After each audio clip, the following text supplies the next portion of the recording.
কেয়া, কিছু বলবেন? নাম্বারটা তো দিলেন না। কিসের নাম্বার? নীলার নাম্বার। আপনি সবসময় নাম্বার করেন কেন? নাম্বার দিয়ে কি করবেন আপনি? নাকি যে আপনাকে ছেড়ে চলে গেছে তার পিছনে সারা জীবন ঘুরবেন? বললে আমি করবো, আপনার কি? আমার কাছে কোনো নাম্বার নেই। আর আপনার এত যদি দরকার হয়ে থাকে তাহলে নিজে যে নাম্বার জোগাড় করে নিন, ঠিক আছে? আপনি না আসলে একটা মেয়ে।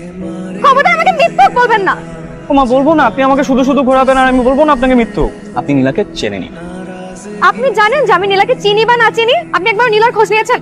আপনি জানেন যে আপনার সাথে ব্রেকআপের পর নীলা বিয়ে করে অনেক সুখে শান্তিতে আছে? জানেন? দা বিয়ে করছে? হ্যাঁ, আমার জানতে মাত্র 2 দিন সময় লেগেছে, 2 দিন, যেটা আপনি 3 বছরেও জানতে পারেন।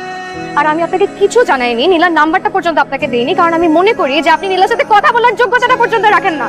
আপনি না কোনো সময় আমার চোখে